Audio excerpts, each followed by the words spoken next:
warahmatullahi wabarakatuh. Hai teman-teman semua, perkenalkan kami dari kelompok 1. Di sini kami akan menjelaskan tentang manajemen operasi, tentang bab perencanaan proses, jasa, dan perancangan sistem kerja. Untuk materinya, di sini kita bisa lihat ya, di mana di dalamnya terdapat intermittent proyek, karakteristik proses, tipe langganan, keputusan seleksi proses, dan lain-lain. Kemudian ada rancangan proses.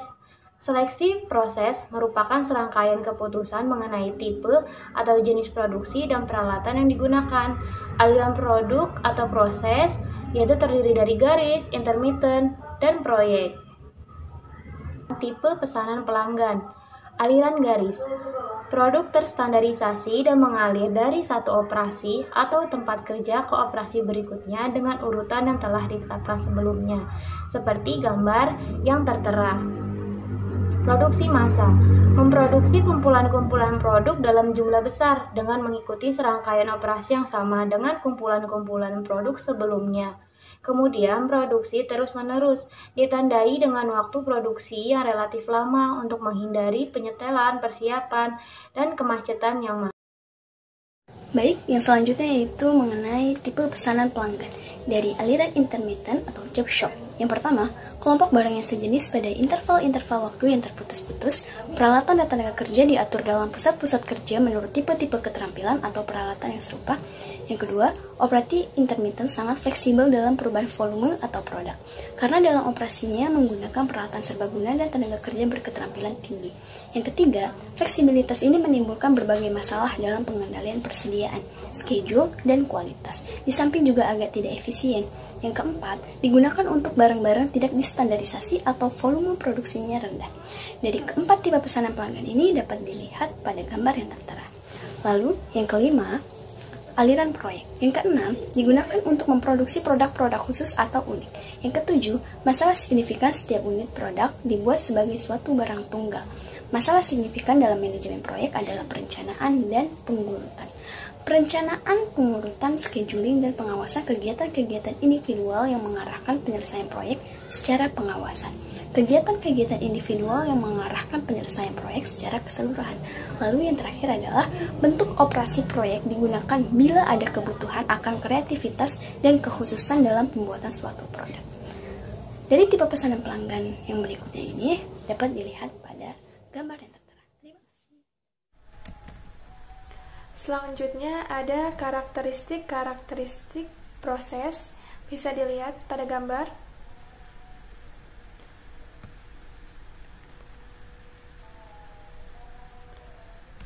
Ya, kemudian klasifikasi proses produksi berdasarkan tipe langganan dibagi menjadi dua, yaitu proses produksi untuk pesanan dan proses produksi untuk persediaan. Pada proses produksi untuk pesanan, proses ini pada dasarnya memproduksi barang-barang dari jasa-jasa atas dasar permintaan atau pesanan tertentu langganan akan suatu produk. Dalam proses produksi untuk pesanan, kegiatan pemrosesan menyesuaikan dengan spesifikasi pesanan langganan secara individual. Faktor penting dalam pelaksanaan proses produksi untuk pesanan adalah waktu penyelesaian. Sebelum pesanan dilakukan, harus dilakukan kesepakatan untuk penyelesaian terlebih dahulu. Selanjutnya, proses produksi untuk persediaan. Proses ini menetapkan bahwa perusahaan selalu melakukan kegiatan produksi guna mengisi persediaan yang ada. Permintaan langganan dipenuhi dengan produk-produk standar dari persediaan. Persediaan digunakan untuk memenuhi permintaan yang tidak pasti dan merencanakan kebutuhan kapasitas.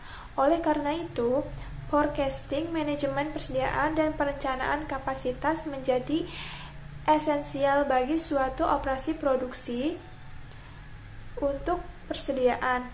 Faktor terpenting yang harus diperhatikan adalah tindakan penggunaan aktiva produksi. Di sini persediaan dan kapasitas, dan pelayanan langganan yang mencakup perputaran, persediaan, pemanfaatan kapasitas, penggunaan kerja lembur, dan persentase permintaan dapat dipenuhi dari persediaan. Di sini ada keputusan seleksi proses. Faktor-faktor yang harus dipertimbangkan dalam pembuatan keputusan seleksi proses secara ringkas dapat diperinci sebagai berikut. Yang pertama ada kebutuhan modal, selanjutnya ada kondisi pasar, yang ketiga ada tenaga kerja, yang keempat ada bahan mentah, yang kelima ada teknologi, dan yang keenam ada keterampilan manajemen.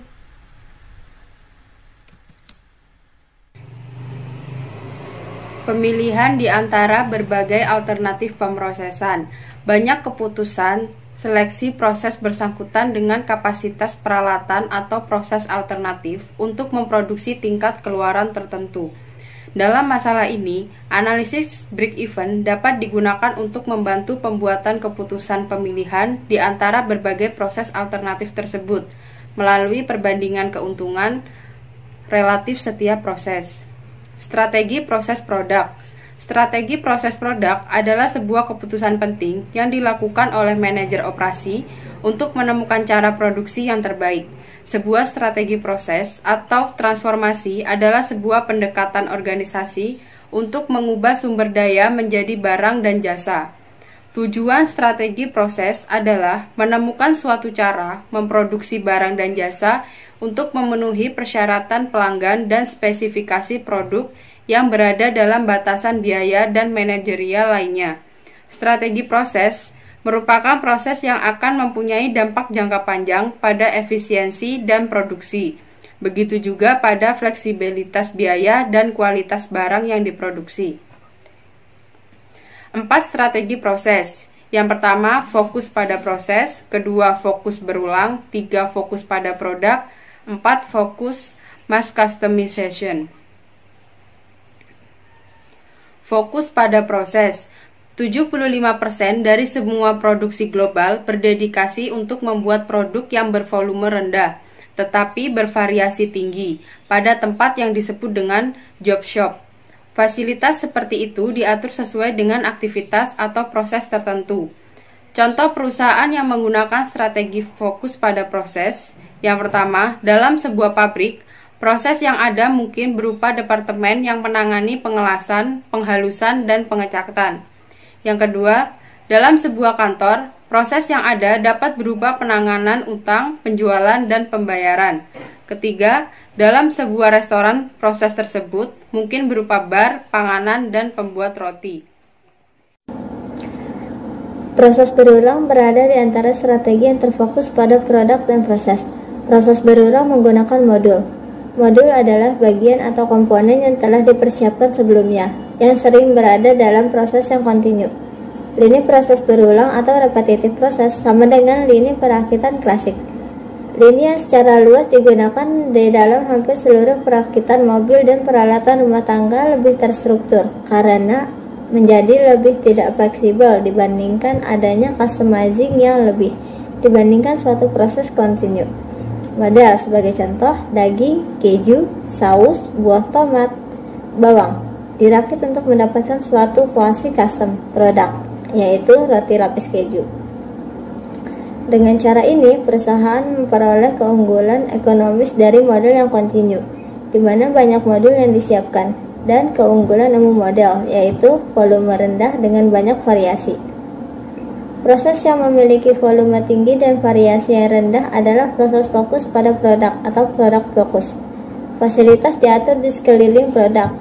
Proses ini disebut juga dengan proses kontinu, sebab mempunyai lintasan produksi yang sangat panjang dan kontinu. Produk seperti kaca, kertas, lembaran timah, bolam lampu, bir, dan baut dibuat melalui suatu proses yang kontinu. Beberapa produk seperti bolam lampu dibuat dalam proses yang diskrit, yang lain seperti gulungan kertas adalah non-diskrit. Perusahaan dapat mendirikan fasilitas yang terfokus pada produk hanya dengan standarisasi dan pengendalian kualitas yang efektif. Sebuah organisasi yang memproduksi bola lampu yang sama atau roti hotdog setiap hari dapat mengatur fasilitas di sekitar produk. Sebuah organisasi memiliki kemampuan yang tidak bisa dipisahkan untuk menetapkan standar yang menjaga kualitas tertentu, yang berbanding terbalik dengan organisasi yang memproduksi produk unit tiap hari, seperti percetakan atau rumah sakit umum. Berikutnya ada Focus Mass Customizations. Para manajer operasi telah memproduksi jasa dan barang pilihan ini melalui apa yang dikenal sebagai Mass Customizations. Mass Customizations bukan hanya tentang variasi produk, tetapi bagaimana secara ekonomis mengetahui dengan apa yang diinginkan pelanggan dan kapan pelanggan menginginkannya. Mass Customizations merupakan pembuatan produk dan jasa yang dapat memenuhi keinginan pelanggan yang semakin unik secara cepat dan murah.